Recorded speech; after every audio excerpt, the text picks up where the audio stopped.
There were 3 preseason games on tilt last night.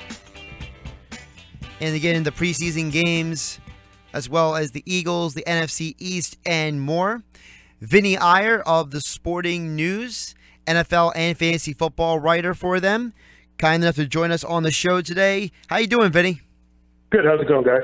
Doing pretty good. So, I first want to get into this Blake Bortles situation because I was just talking about that about 10 minutes ago, and this is just so bizarre to me.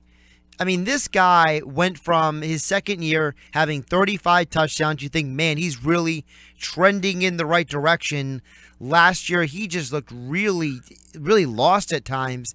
And then in last night's preseason game, of the 5 incompletions, I would say 3 or 4 of them, he just looked like I have no idea what I'm doing. And after the game, there's this total disconnect in what he is saying versus what happened on the field. Yeah, I think it's just been as bad as it can be for any quarterback that's so-called given the starting job to going into the season that you can expect from Blake Bortles. And maybe the pressure's on him. He doesn't have a new contract. The team has the option for next year. Maybe he's just pressing too much, trying to correct all the things he did wrong last year. Whatever it is, it's not a good regression here. And you look at it, and I think there is some truth to maybe the Jaguars cutting ties right now. You saw the Bills getting what they could on Sammy Watkins. They were too interested in re-signing him, and that was a plus talent who just had injury issues. Now you have a guy that you kind of have to move if you're going to move on to looking at a new franchise quarterback. So very frustrating and never a good sign when a couple weeks before the season you reopen your quarterback competition. And, of course, the backup quarterback is Chad Hennig, and that doesn't really scream any excitement or confidence for anybody, whether you're a Jaguars fan or not. And the irony, Vinny, is that you look at the Jaguars, they've only been in existence for 21 years, but yet the 2 best quarterbacks in their franchise history, neither one of them were top high picks for that franchise, but yet Blake Bortles now could be the 3rd guy who they draft high. They drafted Blaine Gabbert, they drafted Byron Leftwich, and now Blake Bortles, and there's a possibility that all 3 of them don't work out for them. Yeah, it's just kind of disturbing here that to get out of this cycle, you've got to break free, and sometimes it's not what you expect. It's not using that first-round pick necessarily. We saw the Raiders, and I wrote about this. They sat back, got Derek Carr in the second round when everyone was taking Bortles and Johnny Manziel and Teddy Bridgewater, and you see how that's worked out for the rest. So sometimes it's not about the round or wherever. It's just about always looking at quarterback, but always taking a chance at a guy, even if you have a good one. We've seen that with the Patriots. They have a great one. They still took one in the second round, and it's going to pay off whenever Tom Brady hangs that up. So it seems like the teams that get it and have the QB just add to that, while the teams that don't just keep pushing themselves down and down the hole. Speaking of quarterbacks, in our backyard, we have Carson Wentz with the Eagles, and he went 4 for 4 in the first preseason game, 6 for 9. But the numbers don't tell the whole story because you could tell last night versus the first preseason game, there's a little bit of a hole in that offense. They're having to adjust not having Jordan Matthews, a guy who Carson Wentz said was his best friend. So it seems to be for the Eagles, there's going to be a bit of a learning curve for Wentz in this offense post Jordan Matthews. Yeah, I think there's a lot of things, new pieces, and sometimes it's a great thing to have guys. When you look at Alshon Jeffrey, legitimate number 1, Torrey Smith, that straight-up deep threat, but you're still adjusting to a lot of the different guys in new roles. Jeffrey in a new team. Smith has kind of not done much out there in San Francisco after coming over from Baltimore, and you have Nelson Aguilar, who's kind of written off trying to be the slot guy for this team. And right now, with the comfort level, it's Zach Ertz, and everyone else is trying to catch up to what Carson Wentz wants to do. So I think everyone's predicting a big second year from Carson Wentz, but I think you have to pump the brakes a little bit because he's still adjusting to a bunch of these guys, and they're adjusting to him. And I think that could limit this team for a while. And I think in the end, you'll see this team hopefully focus and get an effective running game with the mix that they have.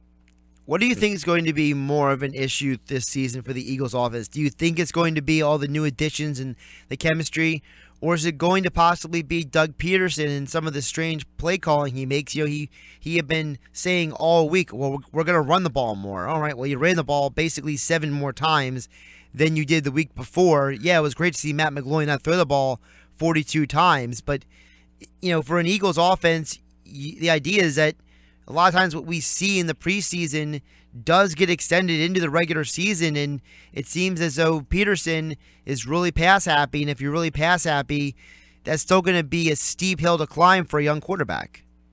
Yeah, the one thing you worry about is this offense a little too predictable, especially with the LeGarrette Blount in there.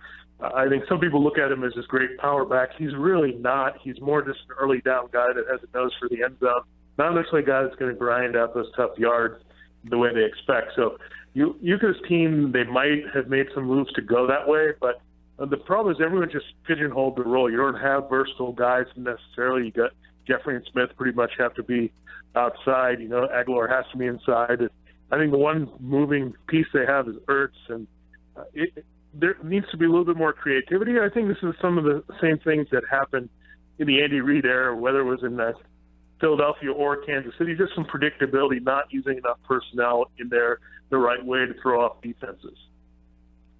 We're talking with Vinnie Iyer of the Sporting News. Vinnie, flipping over to the Eagles defense for a moment. They draft Derek Barnett. They bring in Tim Jernigan. They sign Chris Long. They trade for Ronald Darby. We know that Jim Schwartz likes to play that aggressive type of defense. Do you think that those type of additions are going to be the additions needed to help this team be successful with that aggressive defense? Well, you look at this front, it's one of the better ones in the league, and when you throw in the returning studs there and Fletcher Cox and Brandon Graham and look at what they can do up front. So this is really the backbone of the team to me, and that's why they kind of have to complement this a little bit more. They can't be as pass happy. They need to say, Carson Wentz, okay, there's a so-called next level, but really the next level is protecting the ball well and facilitating the running game here to play off that defense. So they have to realize how strong they are and potentially strong they can be on that side of the ball and really hang their helmets on that and go from there. So I really like what they did with Barnett, getting him. I like teams when they pile on to your strength, and that's exactly what you have. So I think Schwartz is going to be the more reliable play caller this year. Looking over at the NFC East as a whole, I look at the Cowboys, and let's just take out Ezekiel Elliott suspension for a moment. When you lose 3 starters from your secondary, when you have one of your best blitzers, Irving, suspended for the first 4 games, when you lose one of your starting offensive linemen, and the other 3 teams in your division all in some way to some degree get better, how can the Cowboys not be brought back down to earth, especially when they had the easiest schedule in the division last year, and now they're going to be playing a first-place schedule? Yeah, you look at all of the teams in the division, I think it's back to the limited separation. I think 10 wins could get the job done this year to win the division. I think there are still 2 playoff-worthy teams. I think between the Cowboys, Giants, and Eagles, that kind of push the Redskins out of it because of their defensive issues. So when you look at those 3 teams, I think it's very tight right now. Of the 3, you have to say Dak Prescott has the most confidence with the way he played last year. He's the best quarterback of that trio and maybe overall this division. So I think there's going to be a lot of spotlight on Dak and pressure on Dak early with no Ezekiel Elliott to kind of be more front and center of that team. And I think the Cowboys so far have liked him responding to that challenge. So that's what you would expect him to get even better than he was. And there's just a lot more on him than they probably would have liked. The Giants made some nice additions on offense. They added Brandon Marshall. They add Evan Ingram in the draft. But then the offensive line, it was almost status quo. Flowers is still at left tackle. Are they going to be able to hold up and protect Eli? I mean, Eli hasn't missed a game in all these years, but the quarterback doesn't have time to throw the ball. It doesn't matter how many weapons you have out there. Yeah, here's the problem: is the Giants want to run the ball, and they can look at Paul Perkins and be disappointed as much as they want with him, but it's really the line woes. There's not much to go by there. They were one of the worst running games last year. This is a dink and dunk team as well in a passing game, and if you're not consistently stretching the field, and because you're worried about Eli Manning and the protection and him making bad decisions downfield, it's going to be a chain reaction events where teams are playing closer to the line. They're going to be handling all this to make you drive the length of the field and see what you can do that way. So I think with the Giants offense, Marshall's going to definitely help in there as a guy that's going to move the chains there on third down, what they wanted Victor Cruz to be when healthy a couple of years ago. But overall, this running game is just a real concern in New York. Some news coming down today. The Baltimore Ravens have technically re-signed Jeremy Zuttah to a 2-year, $4 million deal. He was previously their center before, and with all the issues they're having on the offensive line, the whole team can't stay healthy. Are the Ravens just cursed? Like, what is going on in Baltimore that they can't get anybody healthy? And despite the fact of all their health issues last year, they were still 8-8. Now Joe Flacco with the back issue, we don't even know how he really injured the back, except for he did it, quote unquote, in the gym, whatever that means. So, what is going on in Baltimore? Well, I think they still have the veteran core that's going to help them defensively. I think the two veterans they added are going to be very valuable to their offense now more and more. You look at it with the tight end situation being a mess and Kenneth Dixon being down for the season. Getting Jeremy Maclin and Danny Woodhead are going to be productive guys. You've seen guys in those roles before be very effective. The veteran slot guys, you can keep going through the list of people that have clicked with Joe Flacco. And then a back that can do a lot of things in the passing game the way that Woodhead does. So I think those two guys are really going to help that offense, and their value is slightly raised as things have gone on around them. He is Vinnie Iyer of the Sporting News. You can follow him on Twitter at Vinnie Iyer. Iyer spelled I-Y-E-R. Vinny, one more NFL big picture question for you. When you look at the NFL right now, we know the Patriots are there, but are the Raiders the de facto team in the AFC to go head-to-head with them, or do you foresee another team, maybe the Steelers, or maybe if the Texans ever fully figured out? Is there another team in the AFC that you think can come around this year and be that team to challenge the Patriots at all? I think the Steelers, in terms of on paper talent, the team that just got the closest to them and have the profile with Roethlisberger and Mike Tomlin having done it before, is the team you look at. I think Oakland is the team with the biggest upside. With if they had Derek Carr healthy last year, who knows what would have happened in the playoffs. And I think Jack Del Rio, his ability to take chances and be a little unpredictable as a coach, also helps in maybe a matchup with Bill Belichick down the line. So you look at those two teams having the best shot. I think it's outside of them.